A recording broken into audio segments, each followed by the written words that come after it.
प्रायः स्तुत्य का गुणगान होता है। विठल जी जिसकी हम स्तुति करते हैं उसका गुणगान करते हैं, लेकिन ये ऐसी विचित्र स्तुति है जिसमें वो भगवान का गुणगान नहीं कर रहा है, अपने दोषों का वर्णन कर रहा है और सारा दोष भगवान पर मढ़ रहा है, फिर भी भगवान इस पर प्रसन्न हो गए। आप कहेंगे ऐसी क्या विशेषता है इसकी स्तुति में जो भगवान इस पर इतने राजी हो गए। महाराज जी ये 4 श्लोकों में भगवान की स्तुति करता है और भगवान 4.5 श्लोकों में इससे बातचीत कर रहे हैं। स्तुति 4 श्लोकों की है और भगवान का वक्तव्य 4.5 श्लोकों में। ऐसी कौन सी बात है जिस पर ठाकुर जी इतने रीझ गए।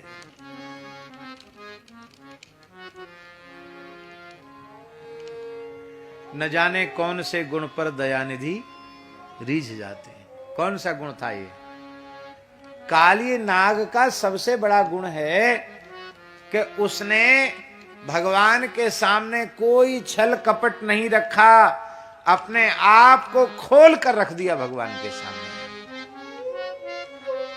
यही भगवान को प्रिय है। निर्मल मन जन सो मोही पावा, मोही कपट छल छिद्र न भावा। ये इसकी सबसे बड़ी विशेषता है। इसकी वाणी में कहीं कपट छल छिद्र नहीं है। हम लोग बनावटीपन नहीं छोड़ पाते, ना भगवान के सामने बनावटीपन छोड़ें, ना संत के सामने बनावटीपन छोड़ें। संसार के सामने तो बनावटीपन रहता ही है, हरि गुरु संतों के सामने भी हम बनावटीपन ही प्रदर्शित करते हैं, असलियत उनके सामने नहीं रखते हैं। हम जैसे हैं नहीं वैसा अपने आप को उनके सामने प्रमाणित करते हैं। अरे भाई ठाकुर जी से कुछ छिपा हुआ है क्या? जब छिपा हुआ नहीं है तो आप कैसे प्रमाणित करोगे?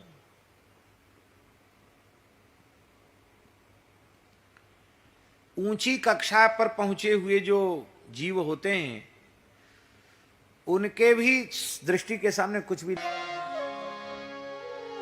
अब ध्यान से सुने काली नाग की स्तुति। काली नाग क्या कह रहा है?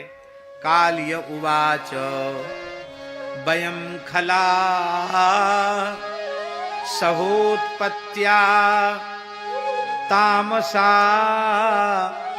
दीर्घमन्यवः स्वभावो दुस्त्यजो नाथ लोकानां यद सद्ग्रह।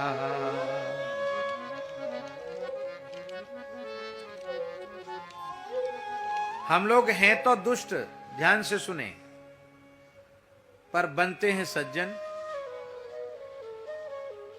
भीतर से दुष्टता भरी भई है और बाहर से सज्जनता का अभिनय करते हैं। काली नाग कह रहा है कि महाराज हम सज्जन नहीं हैं, वयम खला, हम खल हैं, दुष्ट हैं। अच्छा कहना चाहिए था उसको अहम खलह, पर अहम खलह ना कह के कह रहा वयम खलाह, माने हम अकेले अपने खानदान में दुष्ट हो गए हों ऐसी बात नहीं है। हम तो, हमारा तो पूरा खानदान का खानदान दुष्ट है। 2 तरह के दुष्ट होते हैं। एक दुष्ट ऐसे होते हैं कि जो दुष्ट का संग पाकर दुष्ट बन जाते हैं, और कोई तो दुष्ट ही पैदा होते हैं। बहुत ध्यान से सुने, जो दुष्ट का संग पाकर दुष्ट हुए हैं वे सज्जन का संग पाकर फिर सज्जन भी हो जाते हैं। लेकिन जो पैदाइशी दुष्ट होते हैं, पैदाइशी माने जन्मजात, जो जन्मजात क्रूर कठोर और दुष्ट होते हैं वो तो महाराज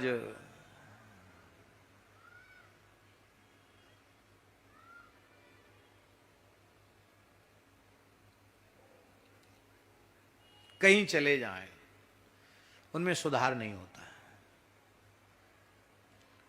फूलई फरई न बेत जदपि सुधा बरसही जलद, मूर्ख हृदय न चेत जो गुरु मिलही विरिंची। उनमें परिवर्तन नहीं होता। काली नाग कह रहा है हम सब तो जन्मजात दुष्ट हैं और आप तो सात्विक जीवों से प्रेम करते हैं, हम तो घोर तमोगुणी हैं। तामसा, आपके भक्त क्रोध रहित होते हैं पर दीर्घ मन्यवः, हम तो महाक्रोधी हैं, बहुत लंबे समय तक भी क्रोध का बदला चुकाना भूलते नहीं है।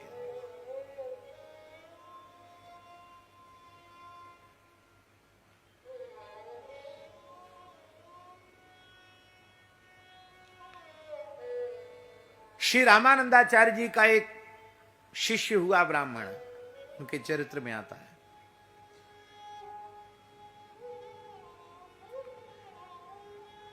वो प्रत्येक जन्म में सर्प दंशन से उसकी मृत्यु होती थी और वह ब्राह्मण जातिस्वर था, अपने कई जन्मों की याद थी उसको। इस बार मरने के लिए वो काशी आ गया और जैसे ही उसको नाग दिखाई पड़ा वो आचार्य चरण की सन्निधि में गया, नाग ने डस लिया, ब्राह्मण की मृत्यु हो गई। आचार्य चरण ने शंख बजाकर ब्राह्मण को जीवित कर दिया और नाग से कहा कि अरे भाई क्यों इस ब्राह्मण के पीछे तुम पड़े हो? बोले ये वही ब्राह्मण है जिसने जन्मेजय को सर्प यज्ञ की विधि बताई थी।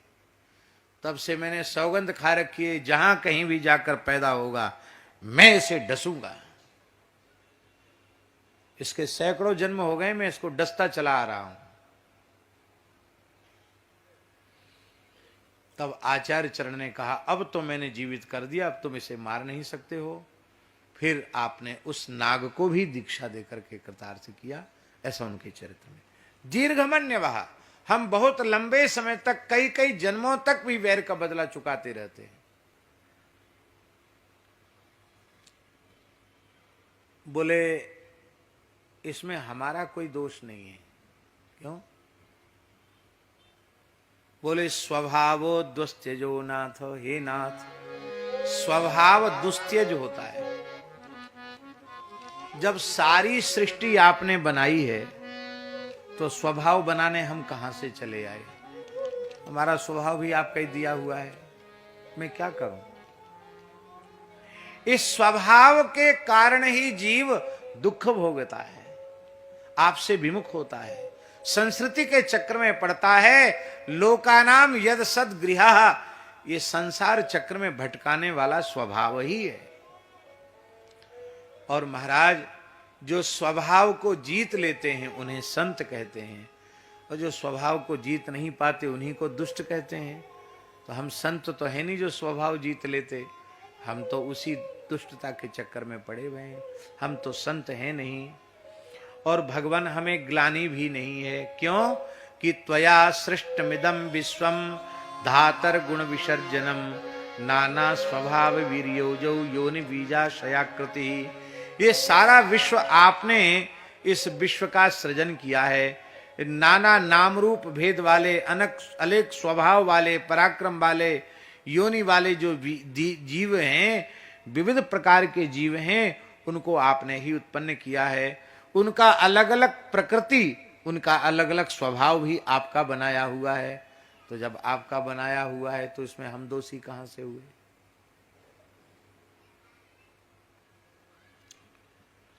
और भगवान तुम कहो कि नहीं, तुमको अपने स्वभाव को सुधारना चाहिए, तो वयम तत्र च भगवान सर्पा जात्युरुमन्नवः, हम सज्जन साधु महात्मा नहीं हैं, हम तो सर्प हैं और हम तो क्रोधी स्वभाव के होते ही हैं। कथम त्यजामस्त्वन्मायाम दुश्चजाम मोहिता स्वयं। हे भगवान, आपकी माया को बड़े बड़े योगींद्र महामुनीन्द्र भी जीत नहीं पाते हैं। हम तो दुष्ट हैं, हम आपकी माया को कैसे जीत लें? हम तो आपकी माया में मोहित हो रहे हैं। हे भगवान, सारे जगत के कारण आप हैं, तो हमारे इस दुष्ट स्वभाव के कारण भी आप हैं। पर फिर भी आपको हमें अपनाना पड़ेगा। भगवान हंसने लगे, बोले क्यों अपनाना पड़ेगा? जबरदस्ती? बोले हाँ, आपको तो अपनाना ही पड़ेगा। क्यों? पंसारी अलग अलग अपने दुकान के खानों में अलग अलग वस्तुएं रखता है। पंसारी तो जानते कि नहीं? जिस डिब्बे में काली मिर्च रखी हाथ डालेगा तो काली मिर्च मिलेगी, जिस डिब्बे में मिश्री रखी हाथ डालेगा तो मिश्री मिलेगी, जिस डिब्बे में सौंठ रखी है हाथ डालेगा सौंठ मिलेगी, जिस डिब्बे में पीपली रखी है तो हाथ डालेगा तो पीपली मिलेगी। ऐसा तो नहीं है कि काली मिर्च के डिब्बा में हाथ डालने पर मिश्री निकल आवे, मिश्री के डिब्बा में की जगह काली मिर्च निकल आवे, ऐसा तो है नहीं। तो काली नाग बोला, महाराज सारी दुकान आपकी सजाई हुई है, आप पंसारी हो, ये सारी दुनिया आपकी दुकान है। आपने हमारे में क्रोध रखा, हमारे में विष रखा, हमारे में दुष्टता रखी, तो जो हमारे पास था वो मैंने आपके चरणों में चढ़ा दिया। अब अनुग्रहम निग्रहम बा, अब चाहे मेरे ऊपर कृपा करो, चाहे मुझे दंड दो। मैं बुरे से बुरा हूं, बुरे से बुरा हूं, बुरे से बुरा हूं, पर हे नाथ मैं केवल आपका ही हूं और आप ही मेरे हैं। बस इतनी सी बात से भगवान राजी हो गए। इसकी बातों में बनावटीपन नहीं है। अब वो कह रहा है कि आपको हमें अपनाना भी पड़ेगा। भगवान हंसने लगे, क्यों? बोले जगदीश्वर, आप जगत के ईश्वर हैं। आपने घोषणा कर दी होती कि हम धर्मात्माओं के हैं, हम पुण्यात्माओं के हैं, हम सज्जनों के हैं, तो हम लाइन से बाहर हो जाते, पंक्ति से अलग हो जाते, भैया हमारा तो कुछ है ही नहीं। पर आपने तो, आप तो जगन्नाथ हो गए, आप जगदीश्वर हो गए, तो जगत में तो सब तरह के लोग, हमारे जैसे लोग भी हैं। हे जगन्नाथ, हे जगदीश्वर, हम आपके हैं, आप मेरे हैं। आप मानो या न मानो, पर मैं मानता हूं कि आप ही एकमात्र मेरे हो। तुम मानो या न हमें मानो, हम तुमको अपना बना चुके। तुम मानो या न हमें मानो, हम तुमको अपना बना चुके।